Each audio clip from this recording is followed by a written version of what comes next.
What's up, fellow lords of gaming, and welcome back to another episode of Marvel Future Fight. So I wanted to drop to you guys some of my first impression thoughts on the update on a whole. By now you've seen my first impression video of the skills and things like that for the characters.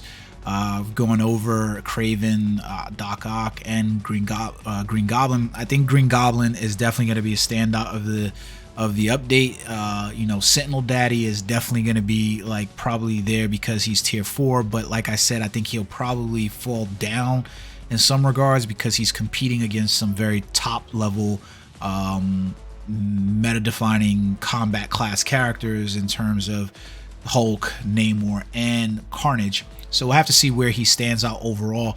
I'm not going to be able to tier 4 the character because unfortunately the game still hasn't done the one thing that we would like to see them do, which is get on that wagon of accelerating the ability for us to acquire some of these materials. Like at this point, we need a new giant boss raid where we can get more souls of the Fontaine. We need other ways to increase carbonadium outputs. Like, these things are needed because these are big hindrances to players getting tier 4. And outside of you being a whale, you're not going to be able to go in there on a month-to-month basis and make those purchases to purchase these items in whole. Understanding that the game still needs people to pay in and buy into the system, but I think these are some of the content updates that players would love to see. I mean, short of like being able to say, hey, you know what, you can get an additional 120. Like, I think the best option for them to be able to do is to go back to the whale, right?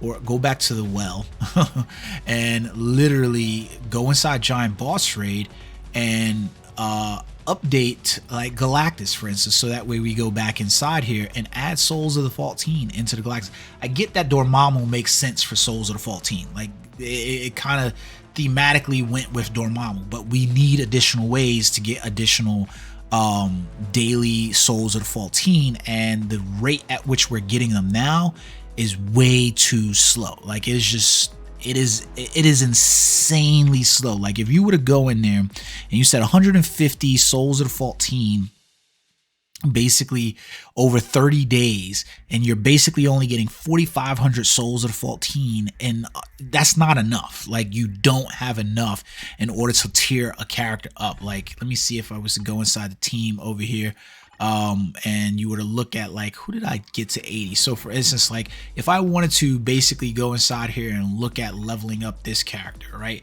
I would have to basically go inside here. I got to do the rigmarole to get his level up inside here. So those are Souls of the Fontaine that are going to be wasted along with carbonadium, and then I'm going to have to pay Souls of the Fontaine and carbonadium for this character as well, just to get him to level 80. Get it, you're gonna have to, you want to pay for things and you want to get players paying for money, but I don't think you're in a place where you could really facilitate that without players feeling some type of way.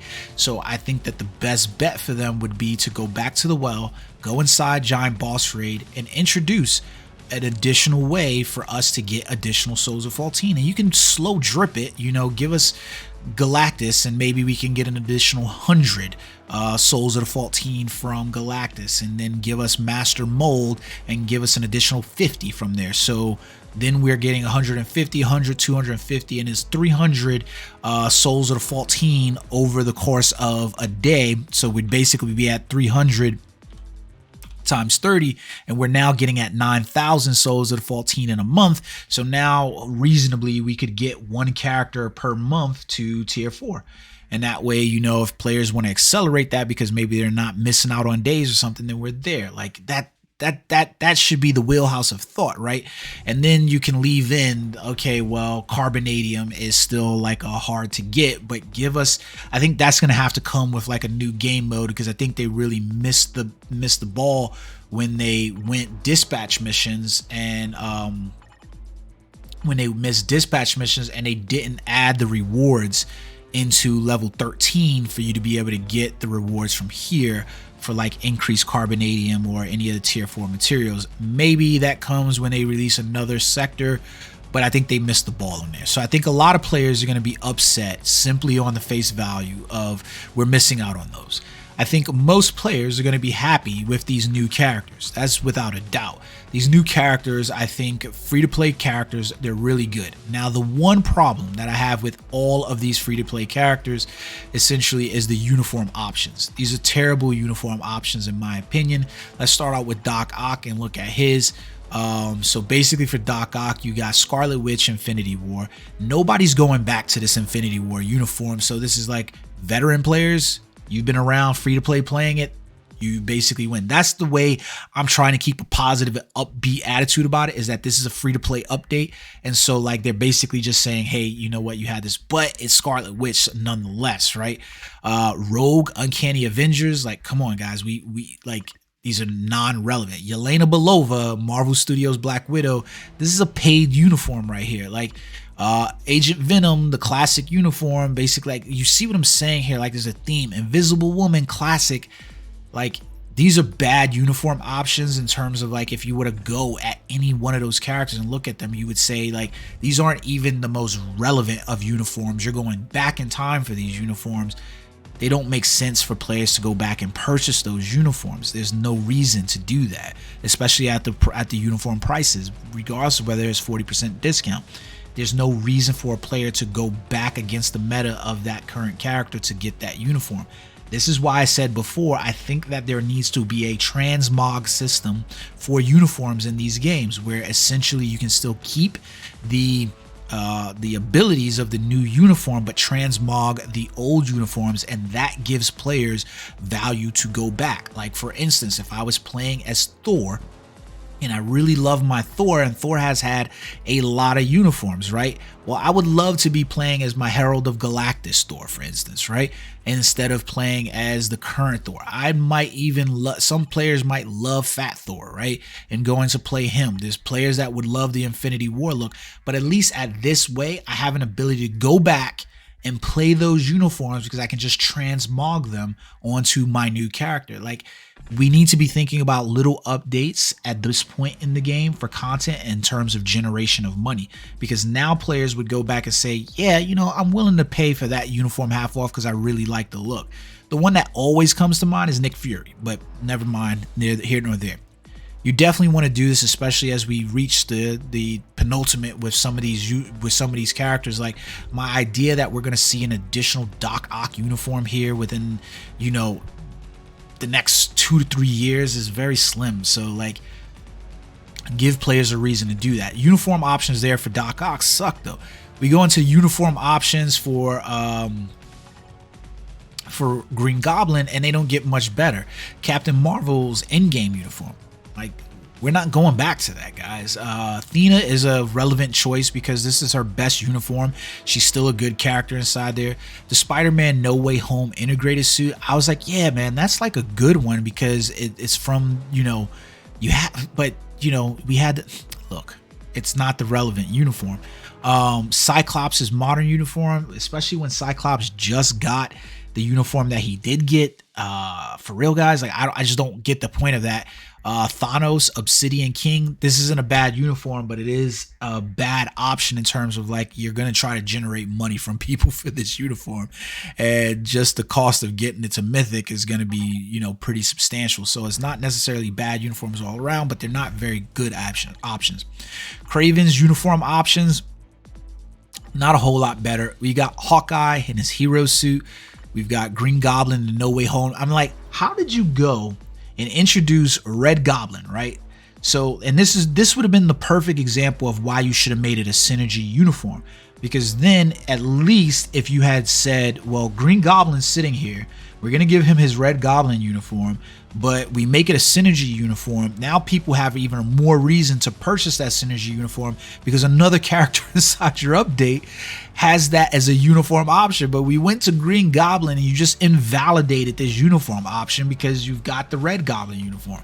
And people are already going to be sitting here looking like, didn't Doc Ock and Green Goblin just get uniforms? Like, that's the mindset of a free-to-play player. I mean, Crescent, like, this character has been irrelevant, especially how she's been irrelevant for as long as she's been irrelevant, especially when she's an OG character. I don't get it, but it is what it is, right? We've got Angel, all new X-Men uniform inside here. Okay, cool. Proxima Midnight. Wait. Hold on one second. I don't even think that's a good uniform for Angel. I'm trying to remember right now. Now I'm like lost. I think that is the good uniform for him though. Well, let me double check. No, yeah, okay, that's the good uniform for Angel. It's recent, it's relevant. It's his most recent uniform. All right, cool. My fault. But you still have like at least 3 to 4 options inside the uniform for the pools here that just aren't that great. So I'm like a little turned off by that, right? So I think in terms of just the skill enhancements and the work they've done on the characters in here, I think they're really good. I think Green Goblin is definitely going to be the standout character inside here. We'll have to see where Doc Ock sits. I'm not really sure I'm going to take him to level 80 just because of the cost inlaid to getting him to level 80. I don't see this as a relevancy for me in terms of like a speed villain character. I do need a speed villain character, and he's probably, no. I don't have a reason to take him to level 80. I don't have a reason to T4 him when I have... I'd much rather probably get after Namor for this than get after him for it. That's just the truth of the matter, right? So then we look at like Green Goblin is sat where he is, so it's a good uniform for him.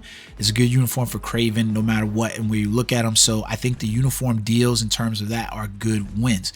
Now, one of the other things that I wanted to pull up and show you guys in case you missed it is that they did add this item inside here, and I think this is pretty cool because they basically give you a bonus item is sent to you when you make your first purchase in the game regardless. I think this is cool because it gives players, new players especially that are joining the game, a way to accelerate their play and catch up to other players. Is it a big acceleration? No, it's not a big acceleration, but it's good. Now, this is not going to really pertain to a lot of players who are veterans because most of the characters are going to be available by this tier 3. You're just going to end up with rewards. So it just acts as like most players that are veterans probably are making, some kind of purchase anyways. And to be honest with you, these aren't even necessarily like major purchases, like these are purchases that are like you can do any purchase in the shop. It doesn't make a difference. It's not asking you to spend the bank, you know what I mean? It just is what it is. Now it says that this purchase event period is going to last until further notice. Just keep an eye on it in case you don't make purchases. For us, it won't count for like these kind of purchases inside here, your gold purchase. You actually need to make a purchase inside the store, but it's a good event overall inside there for that. Now, one of the things that I am a little bit teagued off from is that they still continue with the idea of, hey, we're going to awaken characters without uniforms or give characters uniforms without tier 3 or awaken them. So specifically in this update, Reptile, Lizard, and Rhino are getting awakenings. However, they're not getting any uniforms or anything, so it doesn't make sense. They need to stop this. Like, awakening characters for awakening sakes just doesn't really make sense. Like, I get it that it's part of a trio system in there, but it's just not what you think it is.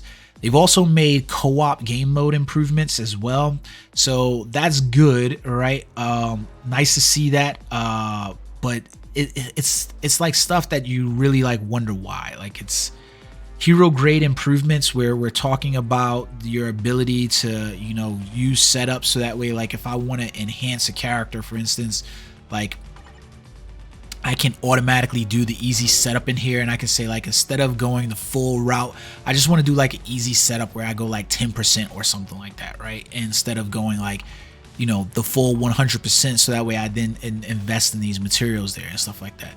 Like, it's sort of like that, but you're like, this is not the level of updates, the potential enhancement stuff that you really want to see. Like, I don't know, it's just not there. Like, it's just not. Now, one of the things that I think probably is going to make people the most excited is that they supposedly improved the speed on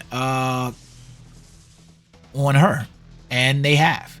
So the speed has been increased on Storm, and she no longer moves like an elephant. She can move quick. Why did it take this long to do this? Like, players complained about this from like day one. Like, this was a complaint as soon as this uniform was released for Storm. It was like, why was she so slow? Now essentially we got a character that we actually might want to play. Like, I didn't level this character up specifically because of how slow she was. We're gonna have to play around with that. Oh, it was the wrong skill anyways. So like, this is cool that Storm can now actually move. Like, I will now actually, no kidding, probably invest in this character and get her to level 80. It was, to be honest with you, if I was to go inside here and I was looking at my blast type characters, I leveled up Iron Man because the only other blast character heroes that I wanted to level up were going to be Magneto. At the time, I think it was Magneto, and then we had, comparatively, it was Storm. So these were the 3 blast characters I had. Magneto wasn't that great of a T4 to me. Professor X is definitely worthy of a T4, and I'll probably level up Storm because I do need a blast type female over a blast type male because I already have Iron Man. I don't play this game like a whale, and I don't have every T4 that we've leveled up inside of here, so that's just not how I work. Lastly, well, I guess not lastly, but we still continue on with the artifact system, which is just, I don't know. I'm really tired of the artifact system overall. Like, it's just something that like teagues me off the most, because we get pieces of characters that really would have been just nice had they been included. So like for here, we can see these were the artifacts that were included for Kraven, Rhino, and Lizard. We basically like, and it's really weird that we get these artifacts when we get them for characters that aren't going to have any relevancy, right? Because so now, like, and what I mean by this is that these characters end up dropped into the pool of artifacts that you then pull on, and so they change your odds of being able to get the artifacts that you actually want. And having characters, especially like a Rhino and Lizard, dropped in there who are not going to be relevant even with their transcendence, it just doesn't make a whole lot of sense for you, because like, this is not going to make or break these characters and make them better than what they are necessarily. And you know, they're wasted times the same way it's wasted potential transcendence for them. So one of the things that we did get that I think a lot of players might want to shoot for is the March update for the special icons. So we did get a new future pass inside of here, so you can take a look over here, and I believe you get for the mega upgrade, you get the Marauder's Will, which is Kitty Pryde. I think it's a really cool looking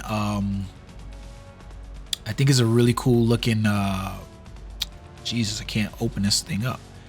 I think it's a pretty cool looking special icon inside there. She's got the hold fast with you know, Limbo over there or whatever. I can't remember what the hell the dinosaur's name is. You also get Chasm, which is part of the update as well. I don't think that many players are going to be popping their wallets for like, let's be real. I don't think a lot of players are going to be popping open their wallets for this icon, but I think the one that is going to be the most interest to people, and you know, probably people will skip out on some of the things, is because this looks dope as hell. But the icon here for Red Goblin looks absolutely amazing. I think people will come out their wallets for this, but this is probably going to be inside the event shop for, you know, the normal monthly update event shop that hasn't come around yet.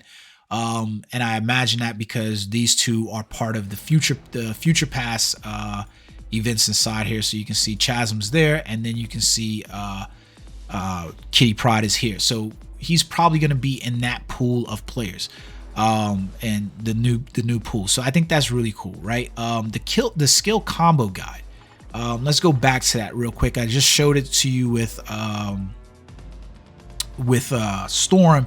Let me show it to you with, you know what, because I want to see it. I want to take a look at the skill icons, the skill guide here for Spider-Man. Now, I leveled up Spider-Man, and he's been somewhat of a disappointment, really, but whatever, it is neither here nor there. So we got the combo 3 4 5. That's exactly what I thought it was. 3 4 5, 6 3 4 5, and then we got 7 6 3 4 5. So yeah, this is exactly what we thought it was, right? But the skill combo system is something that I am happy to see in the game. I understand, especially too, and I want players to understand this. This takes probably a significant amount of work to work into the game. And the benefit to this overall, to me, is that there's a lot of players currently playing the game that have a route to leveling up characters, but the majority of the time spent now for what we have done goes into players being able to accomplish giant boss raid. I can't tell you the number of times I've joined Giant Boss Raid and seen a tier 4 character, whether it's a tier 4 Black Bolt or a tier 4 Spider-Man or a tier 4 Hulk or a tier 4 Storm, Jean Grey or something like that, and the player has even Iron Man or something like that, they have them, but they seem to have no clue about how the rotations work. Now, traditionally, I went to what was the website I went to? I can't remember. Let me pull a website up because I do want to give this website props because they've been doing it forever. And this probably kills the website because I don't think a lot of players will need it anymore. But $21,000.com/rotations was the website. I can't get to pull up right now. Maybe it's down, but this was the website that was essentially used, right? And you would basically be able to come to this website and you would be able to see like all of the rotations for the characters and locked into their uniforms as well. And the thing I think that is really cool about this is that it's going to enable any player that needs to take the time, especially, to be able to see what the skill outputs for a character should be, what the rotation is. You're going to be able to practice inside here, and make no mistake, this does take a lot of time. So it's like you see 3, it's a quick delay cancel there. Like, man, you're gonna be really playing with this because, like, look, it's 3, 4, 5. That's the cancel. Now I don't know what the hell's going on with my game. I probably need to reset it or something, but this is the rotation's a little off. But you go 3, 4. Oh wait, reset the combo, my bad. So we're going 3, 4, 5 is the rotation. I kind of failed the rotation there. Reset the combo, but you can see how much is letting you know what the presses is. 3, 4, failed the combo again. Now be aware that this combo system that they put in here is not perfect. It is by no means perfect. Like, it seems to fail at times when there aren't reasons for it to fail. It's a little unforgiving. Oh, okay, I have a delay cancel, that's why I didn't notice it. So you're going 3, 4, and then delay 5. Okay, that's a long delay. Now, the really cool part about that, though, is just giving you, the player, time to be able to see what the delay is. This is a really quick delay cancel. I messed that up. It's a really quick delay cancel from 3 into 4, right? You can see that. And then it's an increasing delay into 5. Like, I mean, he's basically through his whole entire skill. So now you can start to play with this and start to understand how the character's going to play. He's 6, 3, 4. Long delay here to basically the end of the skill, and then that's your combo for Spider-Man when he has it. And then you can see here we're essentially going 7, 6. I messed that up, but I don't know how I messed it up because I didn't press anything, right? Like, it's the weirdest thing, right? Because you look at it, I went 7, 6, and then the 3. I guess how quick the 3 happened was. So let's try it again. It was basically 7, 6, 3, and then 4, and then the long delay till 5. So that's your combo system, and it's really good for the player because it's going to help a lot of players understand how the characters are supposed to be played. And you can actually see the preview inside of here for the characters, just kind of run through the motions for what's supposed to be happening, and it gives you the idea of what the delay cancel is. I really do like enjoy that because you can see it's like he's gonna go inside 7, 6 quick cancel, 5, 3. This has like a mini delay between the 3 and the 4, and then has a really long delay cancel at the 5 skill. This is good. This is a good system. It's good content that's added into the game. It's a good quality of life improvement. And I don't think a lot of players appreciate how much goes into some of these quality of life improvements like this one. This is not that's not a simple thing. Like, let me see what happens. Like, so if we were to go in here and we were to equip a different uniform, so let's go with like Spider-Man's matter of fact, since it was up there, let's go with the integrated suit here. Let's equip this one, and then let's go back to the skills and let's preview the skills from inside here. So the question is, does those skills change in the practice combo, right? So yes, they do. So you can see here, like, the first skill is going to be 3 and then delay cancel into 5. This is not a simple amount of work to basically go in here and set this quality of life up. But I think this becomes a quality of life improvement for the community on a whole. And that's why I really appreciate it, because now I know if a player jumps into an event and they don't know how to use a character that they've literally been given a practice combo system inside the game for. It's almost like having it in like Street Fighter or something like that, right? When you get those little modes in there so that you know how to practice with the character. I know that if you didn't do your due diligence with this, then you probably didn't do enough, right? Now, that's not to say that this system is 100% perfect, because I annotated this with like, let me make sure I switch my uniform back, because I know I will forget if I don't. I will. Was it the classic uniform? Back to basics, excuse me. There you go. That's what it was. It was back to basics. So I know, for instance, specifically, I questioned the system with Craven and his combo, because it seems weird that when you look at the practice combo system, it's 5-3-4 and it's 6-5-3-4, where they totally omit the 2 skill inside of the combo, which doesn't make a whole lot of sense when you preview the skills and you look at what the skills are meant to do. So like if I was to look at the skills and I looked at his passive, which was Covert Stalker, you see that the activation rate on that skill is when Spear Throw is used. That is his 2 skill inside of here. So in order to get this passive to activate, I must use a 2 skill. Now, is the boost here for the 30% increased physical attack everything in the world? Probably not, but getting the ability to have invisibility and ignore targeting that lasts for 5 seconds on a 1 second cooldown time skill says a lot, especially when Spear Throw is a 8 second cooldown, which means a total of 4.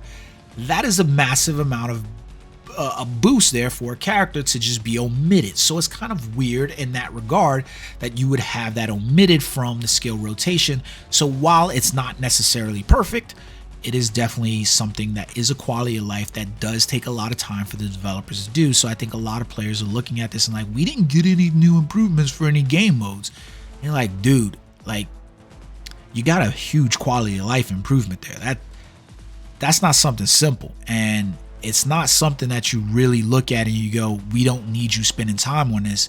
No, we actually do, because it's something that benefits the community on a whole when you're engaging with the random players that you might play with on a day-to-day basis in certain game modes. It sort of then at that point says to me, I don't have to worry about playing with randos, because these randos are going to learn how to play the characters that they're actually leveling up and give players some kind of understanding for that. It'd be nice if we get a quality of life update so that way players knew how to build characters appropriately. These are just things I think about. Let me know what you guys think in the comment section below.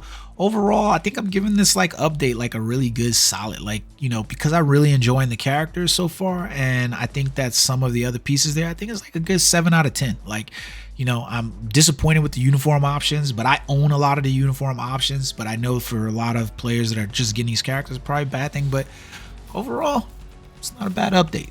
Let me know what you guys think in the comment section. Until next time, peace.